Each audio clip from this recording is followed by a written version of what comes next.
first and foremost, welcome you here this evening to this inaugural lecture. And for those of you who are not from the university, I see some faces here that aren't, welcome to the university, and if you're not from the city of Liverpool, welcome to Liverpool. It really is a great pleasure to introduce Clare's inaugural lecture tonight. And I thought in doing that, in the way of introduction, I'll give you a brief outline of Clare's journey to date. And some of this I've extracted from Clare, and some I've extracted from her CV. So Clare grew up in a Wiltshire village, and she described her time there as a very rural, idyllic childhood. From her rural home, she moved to the University of Durham, where she studied geography. And from Durham, she moved to the University of Liverpool, where she submitted a thesis titled, I have to read this, Functional Morphology and Mode of Life in Mesozoic Stemless Crinoids. She submitted that in 1991. What that means in layman's terms, which is mine as well, is she worked with fossils dating from the period 252 to 66 million years ago. So that's what it means.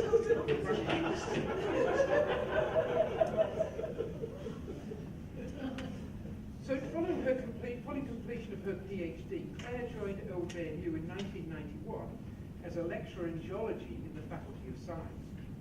She remained there for about 4 years before she left us to take up a post out with the institution and out with academia, or herself as an academic. She returned to the university in 1997 as a senior principal lecturer in geology. And during this time, Clare, as her next qualification, completed the PG certificate in learning and teaching in higher education.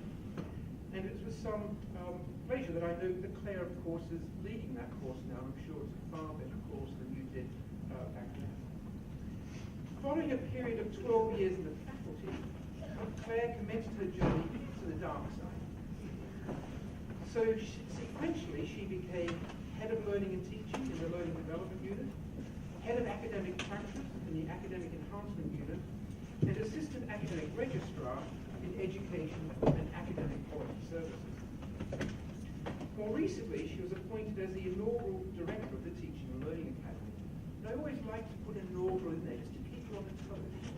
There can always be a second or a third. And one thing is clear to me, and that is her descent into the dark side hasn't finished yet. There's still more to go. Along the way, Clare has won a number of awards, including the Sylvester Bradley Award, which is a National Early Career Researcher Prize, and a National Teaching Fellowship. She has published, won external research grants, spoken at international conferences, and contributed to the sector through the usual array of external academic activities. I consider Clare a first-rate academic, a great role model for those aspiring to a career in teaching and learning. In reviewing Clare's CV, I noticed with interest that Clare has also appeared on television. And the occasion that caught my attention was the appearance on Northwest Tonight in a story relating to engaging students in large lecture theatres. For all of us who have taught in this scenario, we all know what that's like, and I've got the video here to show you. Clare, I searched for hours as well. Unfortunately, I couldn't find the video. This evening is about Clare. However, I would like to note some personal comments. Clare is one of our good citizens, and universities need good citizens. She works tirelessly for the university and delivers on a number of fronts. I have been in the institution for a relatively short period of time, and I say relatively short. I mean, 5 years seems like quite a long time in the dark years, but relatively short. But Clare has made my life so much easier. She provides fantastic support and guidance, unparalleled interpretation of the local context, I'll leave you to work out what that means, and when required, challenge. With respect to challenge, some colleagues will have heard Clare say, "No, Peter." And of course I say this very positively. I'm sure her son, also called Peter, who's sitting in the audience tonight, has been on the receiving end of this many times. Why he says so well. One of Clare's greatest contributions in my time at the university was to the QAA HA review outcome, which was exemplary. And of course, no opportunity ever passed to talk about the double commendation, the first university ever to receive a double commendation. But few colleagues will know that Clare, Liz McGough and I spent the final 30 days leading up to the submission of our QAA documentation, buried in Edgerton Court, dotting the I's and crossing the T's. This was 30 days continuously, including all weekends. It was a long slog. One of my roles was to provide the hospitality, and for some reason, this almost always consisted of tea, coffee, and Jaffa cake. So in memory of those halcyon pre-TEF days, I have a small gift for you, Claire. Jaffa cakes. And these Jaffa cakes are extra special. They were half price. So, without further delay, it is truly a great privilege and honour to invite Professor Clare Milsom to deliver her inaugural lecture titled Unnatural Selection, Applying Evolutionary Theory to Academic Practice. I'll leave it there.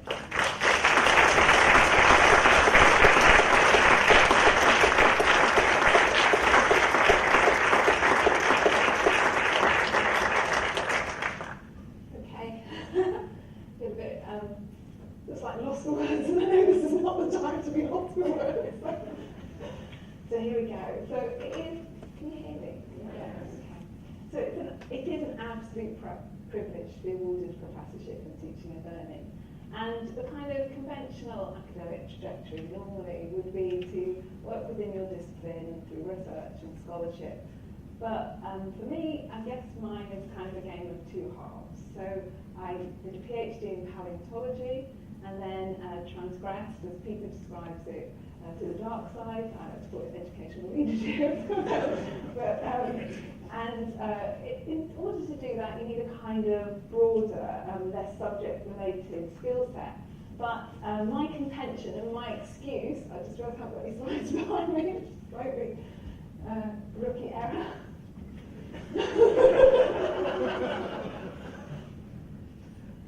Okay. Do you think I was going to do it without PowerPoint? No. Obviously not. Oh gosh, I'm shaking. I can't. What am I doing? Press F5. Thank you, Martin. Thank God. Back down. I don't think this was a great decision. Okay, so so what am I saying? Oh yes. So what my contention is that the discipline, even though I moved into an educational leadership role, the discipline still very much informs my professional practice, and to some extent doesn't just influence, it really drives how I feel and my perspectives on higher education. And I've taken this quote. It's often attributed to Darwin, but it's really after Darwin.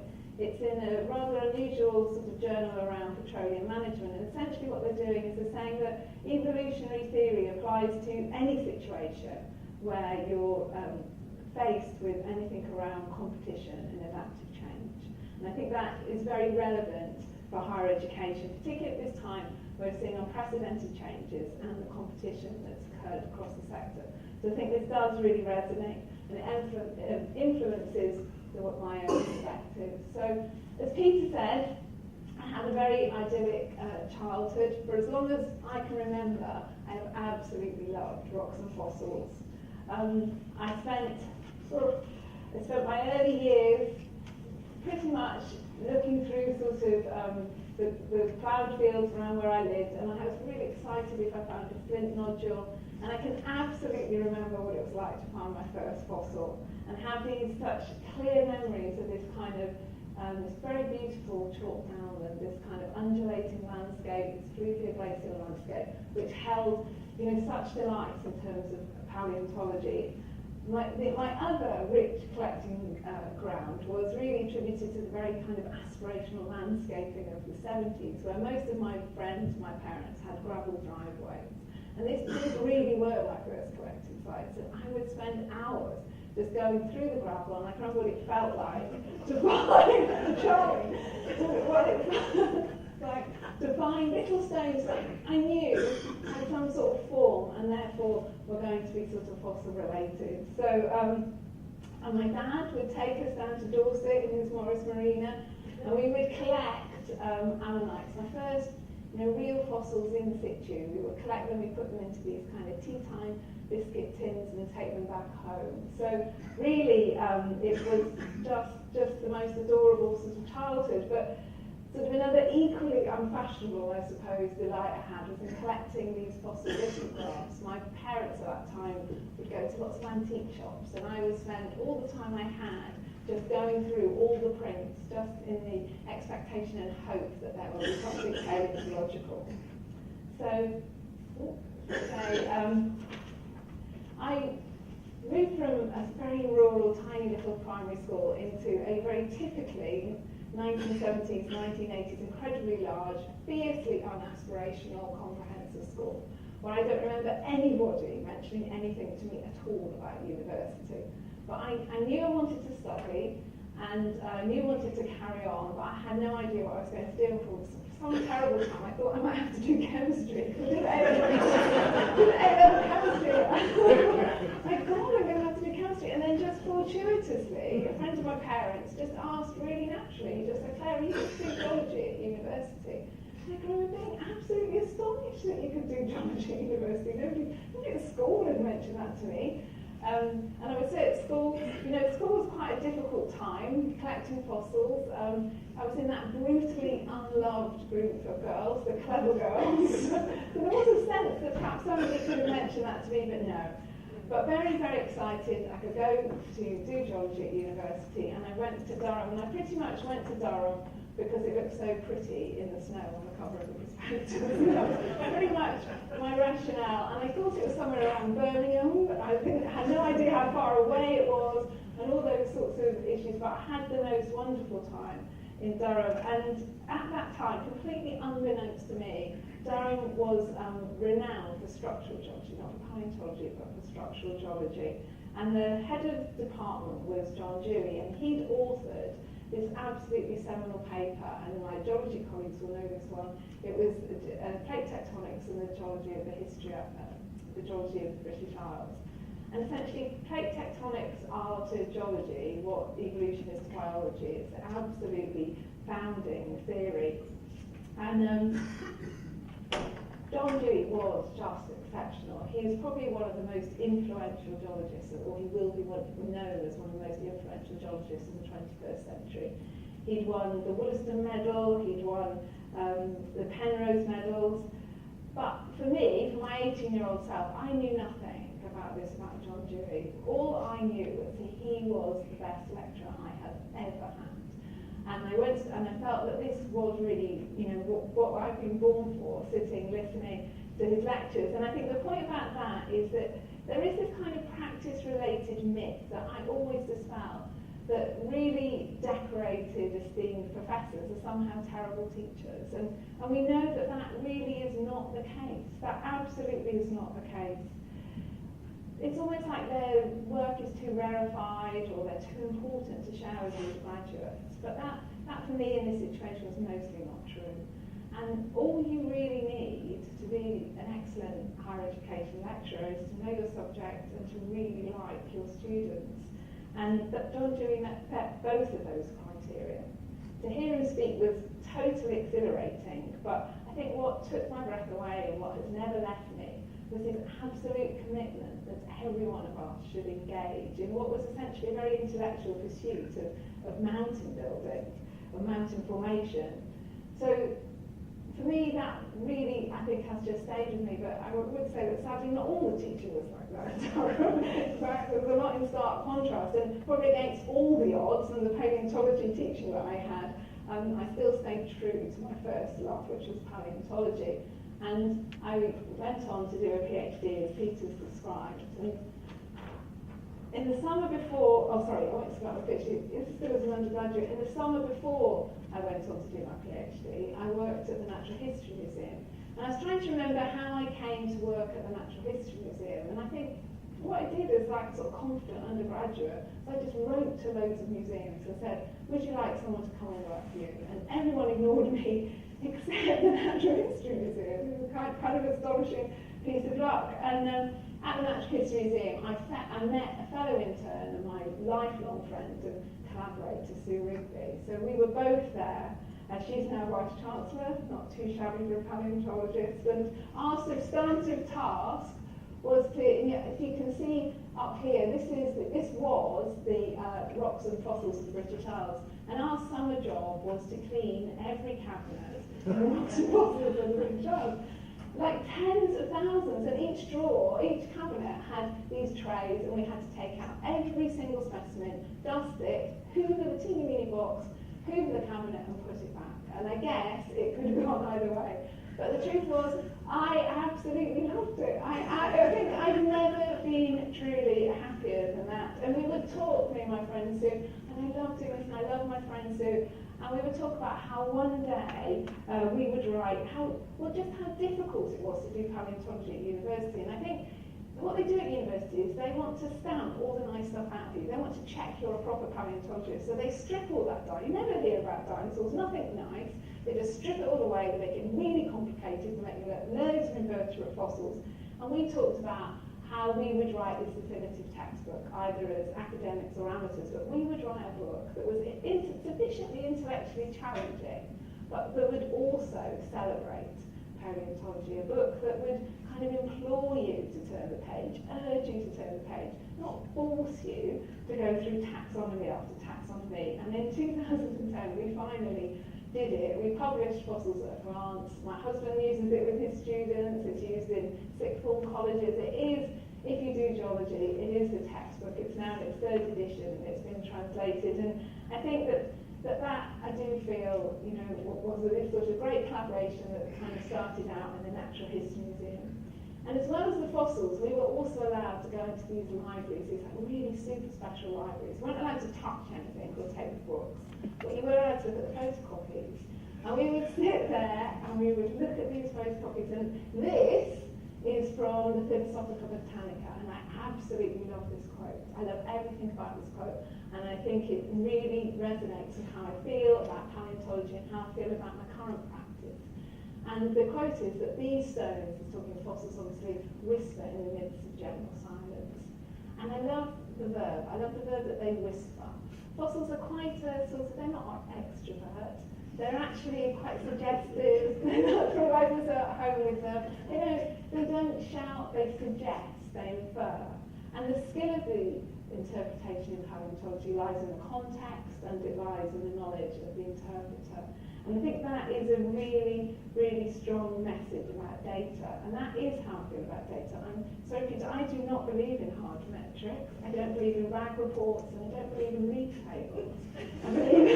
I believe in context, and I believe that contingencies are absolutely paramount. They're nuanced, and this kind of whispering is very much how I feel in any way that I approach data. Sorry about that. Time for a new director of the Academy. Okay, and it isn't just, and this kind of commitment to multiple truths, to multiple interpretations, to the skill and nuance of the interpreter, doesn't just lie in the data, but it also lies in the interpretation in paleontology. And throughout my formative paleontology, and there were, and there still remain, two evolutionary hypotheses, which now are essentially considered to be part of a spectrum. One draws from Darwinian principles and is phyletic gradualism, and the other is more of a stepped approach. In phyletic gradualism, this book, The Selfish Gene, essentially it's that all the missing links aren't preserved, if you like, and that evolution is incredibly gradual, incremental through time. While for punctuated equilibria, the theory is that there are periods where there is no evolution, and there are these evolutionary periods of stasis, followed by a sudden sort of adaptive stage and a sudden change. So that it's not that all the little stages in between are missing. This is actually how evolution works. And I think for Darwin, these two books, they sat on my desks and they emphasised this sense that there is no single answer, there is no absolute truth. And it might come as a surprise to some sort of social constructionist that good science can, and it really does deal in the notion of multiple realities. And Not just the idea that of the interpretation, but also the language of paleontology has always kind of, if you like, sort of spoke to me. There's something very effective about the vocabulary of paleontology. And I don't know if that comes from the perspective of geological time, it lends such sort of grace to it, but this is another aspect of the discipline that really drew me in. Paleontologists really know how to write an essay, really know how to sort of kind of compel you, and this is what I think really drove me to undertaking a PhD. So I came to Liverpool. This isn't going to be this where I probably it's going to sound a bit gradualist itself, but I came to Liverpool in 1988, and as Peter said, to make it sound quite boring actually, but it wasn't at all. I took a PhD on fossil sea lilies, and these really are the most beautiful fossils. But if you talk to any paleontologist, they'll say, oh, I work on the most beautiful fossils, so that's maybe how you end up sort of feeling about them. But I worked in these, and they live in very special, very bounded, quite hostile environments. So here we have an example of hypersalinity, but some of them also lived in low oxygen. And what you get in very challenging environments is very low diversity. So you get very low diversity of organisms, but those that survive in abundance. And I worked on this little crinoid called Sapropoma, which is very common in the Solnhofen limestone. And in the Solnhofen limestone you get Archaeopteryx, and Phil Carey's told me to say that this is apparently the Kim Kardashian of fossils. So I don't actually know what that means, but I'm going to say it. So, danger just being a bit dull. So, and my daughter, Ivy knows what Phil's talking about, so that's fabulous. So just bear with me. And in these years, I published in this journal, Paleontology, and this journal, I think this is quite quirky, includes my most cited paper, but my most cited paper is not Milsom, 1991. And what I mean by that is that my rather unique and almost entirely unaccepted interpretation of this organism, which you could probably almost say wrong, but we never say wrong in paleontology, of the functional quality, is basically you have to cite not Milsom 1991 if you want to work on anything in the fossil group. And I think this is another example of how dangerous it can be to use metrics. So this in paper would seem like a paper of really high esteem, but its citation is simply because it's probably wrong. So I think we also need to see there as a target for my more nuanced look at data. I also worked in, come on Martin, F5. Oh no, Martin!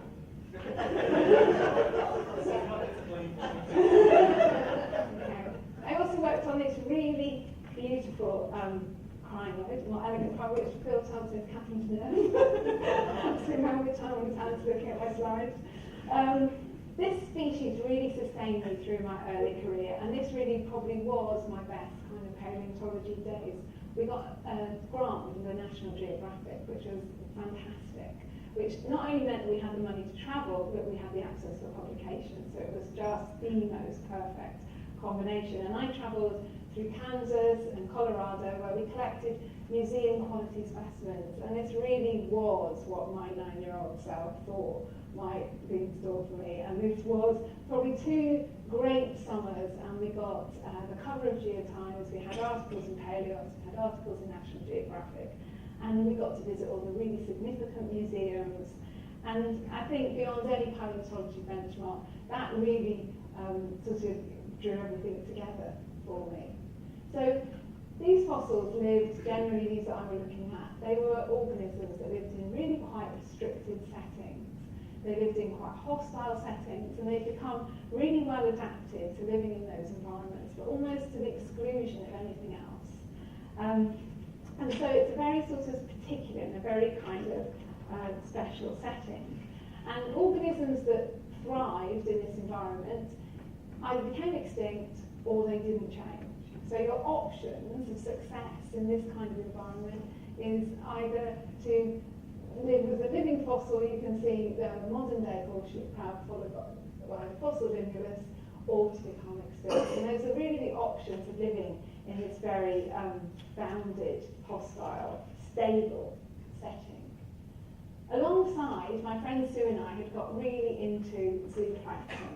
And I'm not really sure how this happened, but I think we both of us wanted to travel, really, and we wanted to do something that was a little bit different to collecting fossils, and we both worked on plankton organisms. So we got really into the origins of zooplankton, and we had the most fabulous thing, which was the Royal Society Early Career Researcher Grant, which meant we had almost unlimited access to travel to look at museums, specimens, but also to libraries, because this was a day before the internet. So you can imagine, if you wanted to read, you either had to sit in dungeons on microfiche, or you had to apply for grants to go to libraries. So we got this grant, and we picked the Scripps Institute of Oceanography. We literally picked it by just looking at where would be really great to go, where would be really different to anywhere else where we could look at plankton. So we studied there for a summer, and we worked on the idea of plankton is this paradox of the plankton. And essentially, the marine environment is quite hostile, resources are quite sparse, but their diversity is incredibly high. And so that's the paradox of the plankton. How do you get this much diversity in such a resource-limited environment? It should all be quite uniform. But essentially, sort of the theories generally rest on the fact that actually this is an incredibly unstable environment. The interaction between the ecology and the currents, the ocean currents and the conditions are such that it never really is a stable setting, and that instability is what drives diversity within that setting. And through all that, you get this most incredibly diverse form and function in this setting. So it contrasts very differently. So I'm going to leave the paleontology, let it be quite relieved, and come to reflecting on higher education, and pretty much taking those two models. And this is 1991. This is 1992. I arrived at LGMU in 1991. It was just after the new funding structure, the end of the binary funding structure for polytechnics and universities. So this was a whole brave new world. It would end that binary divide, and universities like ours would be the pioneers of higher education. I was appointed as a new blood lecturer, so this was all part of this sort of fervour to build this whole environment, and it was really built on having widening access. So they will widen access, there would be one university. They would remove the barriers between vocational and academic funding streams. And these, I think, for higher education, and for me in particular, were really quite halcyon days. And despite this step change, prior to this, had been a real period of stasis in higher education. And I would argue that there had been the most plentiful supply of students. There was a sense that everyone knew their place. It was absolutely kind of sort of classic stasis. And the introduction of fees in 1998 signalled the beginning of the most significant change in higher education. And it has culminated right now with us having the costliest higher education in the whole of Europe, and engaging in what is almost an unrealistic and very imposed competition system. So there I am, here I am, carrying the mace, smooth hair, contact lenses. Just absolutely fabulous day. The university became, John Moores Polytechnic, Liverpool Polytechnic became the university, and this marked this point of widening access in 1992. So, just to sort of say something about how this all comes together. So if you think about the original idea of a university, and this, whoa, if I go like that, no.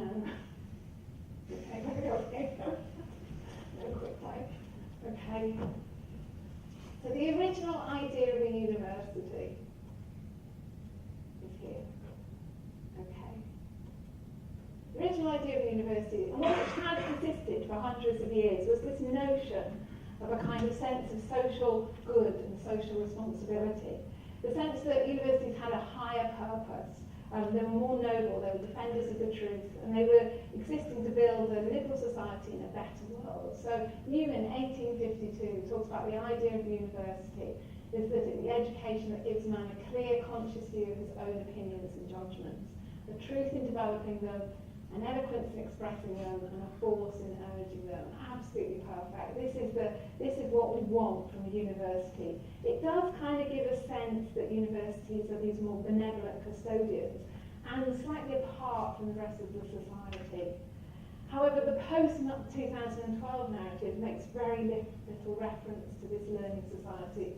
If you look at the Brown Review of 2010, there were some comments around the creation of knowledge and skills that underpin a civilised society.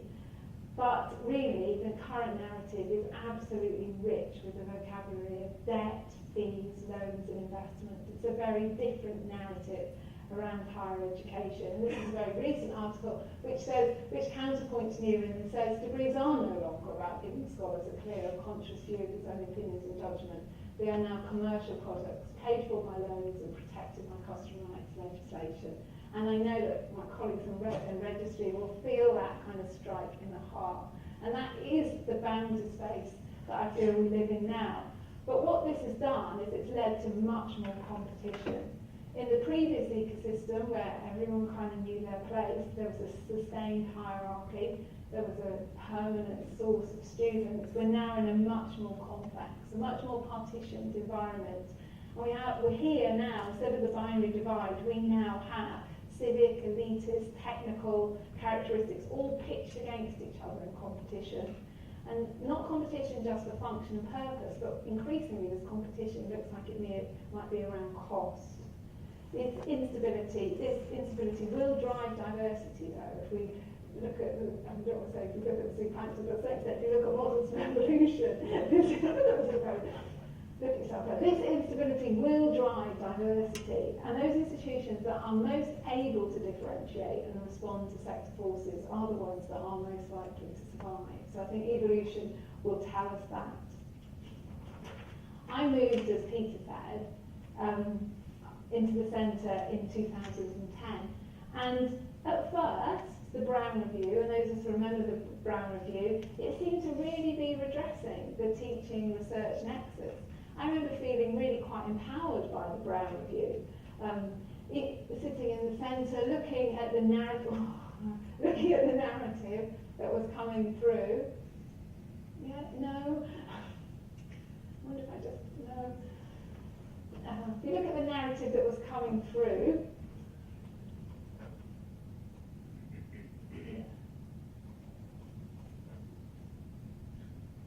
it was one that I really could identify with, and I felt that my colleagues could identify with that. As Peter said, was very active on the PG Cert, and I felt that this really was our time. And we saw sort of Vince Cable's statements about it should be no less prestigious to really achieve world-class excellence or elite status in undergraduate teaching. So putting the two together, what best, in a sense that it should be a source of pride for an institution to be an excellent teaching university. That is what most students rightly see as the backbone of their university's experience.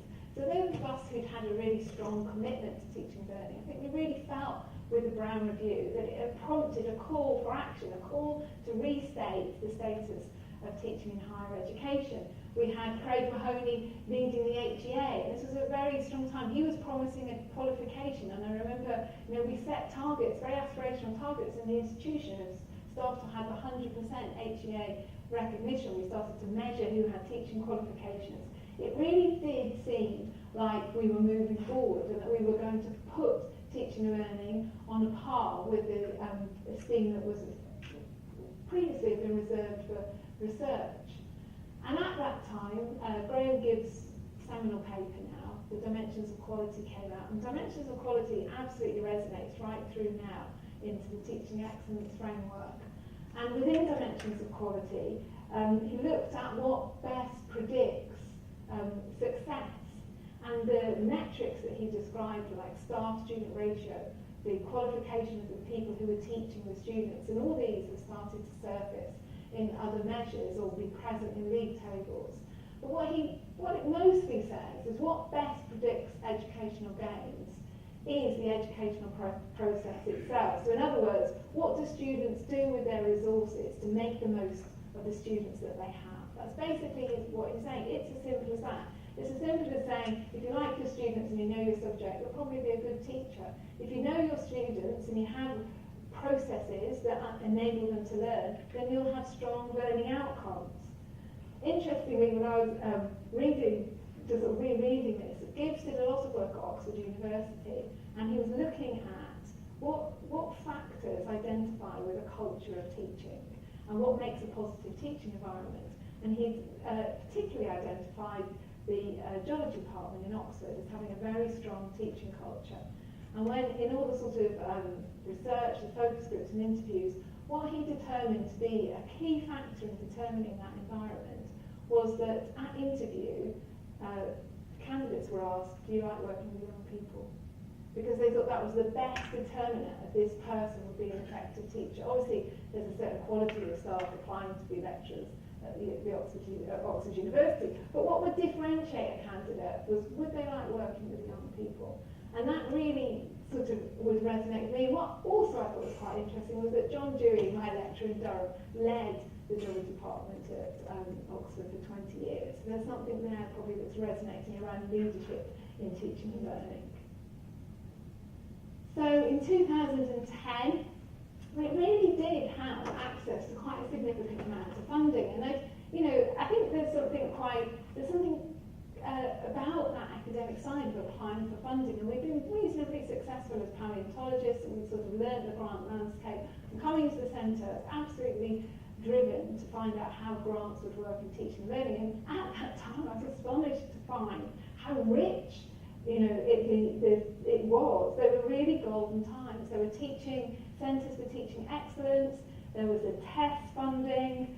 And there were a number of HEA grants, and we applied and were successful in achieving a National Teaching Fellowship Award. It was Elena and I with our colleague Martin and Mance York and Sue Thompson, and we worked together to look at the second year experience. And I came into the project with a very quantitative background. So part of my paleontology that I missed out was we did a lot on population dynamics. So I knew a lot about data and statistics and population sizes and so on. So coming into the centre and looking for data, looking for something to work on quickly and efficiently, I sort of fell in the student record system. And so we spent some time analysing student records to see what the patterns were, to see if students on semester modules did better, or students on year-long modules did better, did part-time students, but just looking, just really like grazing, looking for the nuance, looking for the contingency within the data. And what stood out was that whatever the variable, and with every variable, so it could be demograph, it could be module size, it could be part-time mode of study, second year students always did worse than first year students, but they always went on to outshine their previous performance. So it was always all right in the end. So it wasn't a downward spiral, but there was always this dip in the data. And when we sort of looked around, we saw that there were parallels. We saw a similar thing in the States, and they called it the sophomore slump. We called our project the Forgotten Year, because at that time there was a huge emphasis on transitions into higher education, and a very strong narrative around outcomes at the end of the year. So we focused on the second year with an intention, I think, from my point of view, of having a very quantitative approach.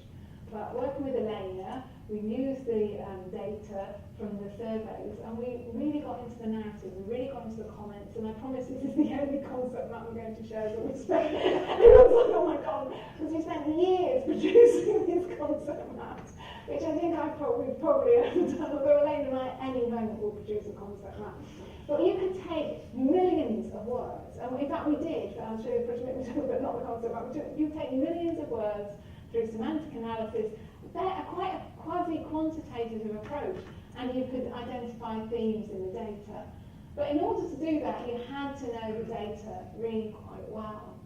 And so through that, we got very experienced at using surveys. And I would say for the Sophomore Slump project, our commitment was that we were going to be ethically sustainable with our data. We weren't going to collect tons of new data. We weren't going to run loads of focus groups. We were going to sweat the data that we had. Sort of had a sense that there was a lot of data swashing around university, but there was no insight. It was just numbers. There was no understanding. There was no connection. There was no intention. So what we did is we had, in association with this, we had a surveys. And we were really lucky. The university said, yes, you can run module survey through Blackboard, which was quite a harrowing sort of year. But we did. We ran surveys, we understood what happened, and networked, which is another great thing to do. So we worked with colleagues in Europe, looked at what they were doing in their sector systems. We worked very closely with the UK Network for Institutional Research to see how patterns in the data, and this is really coming, well, I'll end like this, but this is really coming to its time now when we look at TEF and the way that we're looking at the student experience. And Elena and I, we looked at all the words in the national data set for the postgraduate taught experience. There were so millions, and sort of came up with very generic statements, but they really were what students felt. And I suppose that's what I feel about surveys. I mean, it is no mystery that I also love a survey. But what I think is, we set the questions, the students answer them, and then we kind of measure what they've answered. But we set the questions, so we already must have known the answer to some extent. We already knew what we were looking for. But actually, what the comments do is they show you what falls between the categories, they show you what falls between the scales, and they show you actually what matters to the students. And they're my whisperings, they're my stones in the silence. And I don't expect to read it, we read millions of words. And what I got a sense from that, I really like this quote, that there's a world of difference between truth and facts. And sometimes I think, we put those numbers up and we say, this is the truth. No, it's not. This is the data. The truth comes from the insight into that data, and actually the data can obscure the truth to some extent. So this is, again, the sort of the whisperings and the stones that come through. And then finally, we'd like to know, nearly, I've been just almost asleep. Lovely. Why did you show me that? My children are on their phones. So I think this might be my time, although I always think that. I thought my time was 1992, I thought my time was 2010. I think this might be my time again with the Teaching Excellence Framework. It's here, but the whisperings in the Teaching Excellence Framework are in the narratives, and we're learning this. We're learning this in an emergent way as we engage with the subject pilot.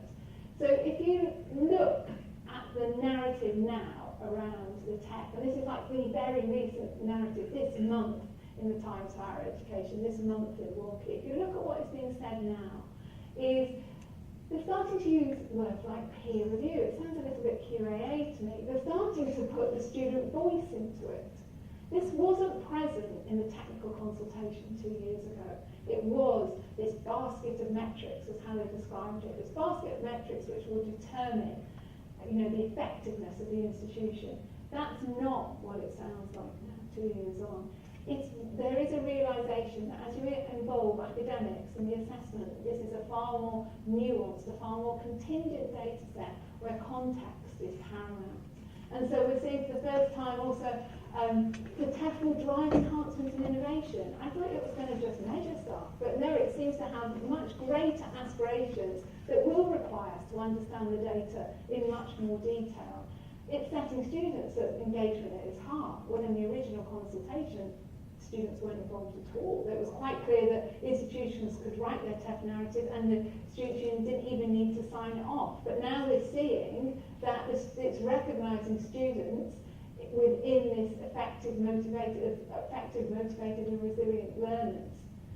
It's saying now the Office of Students is it encourages providers to work with their students. Well, you didn't encourage us to begin with. You were kind of saying they got in the way, I thought, but now it's encouraging them. And I think this is where we will start to have our place. This is where having this command of the data, having this understanding of the data, this is where an understanding that data is nuanced, is contingent, is absolutely paramount. So I think this is probably where I'm set for this last slide, to say that actually you can say all this, but when you talk about environment, it is actually people that make our world. And so I really wanted to say that I was going to do this sort of slide which had my work colleagues, my family and my friends in sort of separate sections. And what I realised as I was doing it is it kind of all blurs for me. I really can't tell how my friends start, my colleagues end, and it is completely unbounded, and that is probably the space that I want to be in, a space that is incredibly diverse. And there's so much talk at the moment about stress at work and work-life balance, and it is fabulous to be able to work from home. But the truth is, and it's probably desperately uncool, but that ship's obviously sailed for me now. So I say I feel really at home at work. It's and that is what drives my productivity. I feel incredibly at home at work, and I was nurtured in the early years by a really supportive group of staff in the Earth Science department who really sort of brought me on as a young academic. And then I come into professional services, which has a really strong collaborative heart. It really is desperately collegiate, and it really does work in partnership. And I get the chance to work with all of you, and there isn't a metric that I can put up there to tell you about that, really. But I can tell you that in the absence of statistic, the feeling of that is profound. And it is very noticeable that Not Milsom 1991 is the only publication I've ever done on my own. Which will probably say that I am much better working in a collaborative environment. And so, very finally, before this feels a little bit like a senator royal wedding, there is a lot of talk about what professors look like at the moment. And I don't know, I'm not particularly observant, as my friends will say, but I do know what it feels like to be a professor. What it feels like to be a professor at the university that hired me twice, that gave me adoption leave before it was a legislative requirement. So I had 2 years with my children before it was even a requirement to do so. And it was the university where at the National Teaching Dinner, the Vice-Chancellor sat next to my father and put him at his ease. And it doesn't really get any better than that. And if I've made any contribution to the university, as Peter might suggest, then anything I have given and any civicness I've displayed is only a fraction of what I've received. So thank you very much.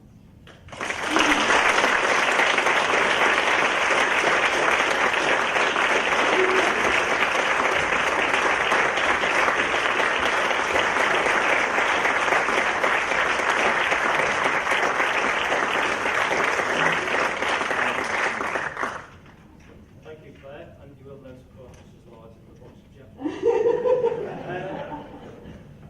Thank you so much for what was an engaging and very insightful lecture.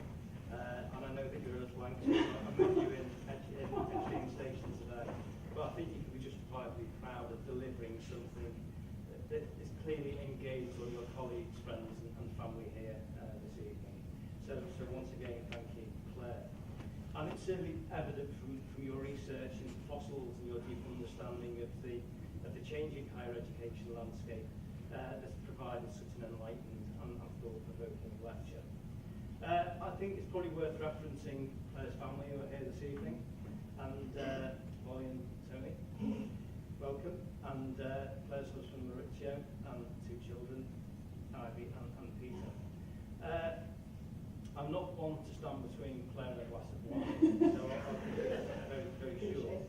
So can I thank you all for attending this evening, and can I ask Clare to come back up to the stage and receive this large box of Japanese?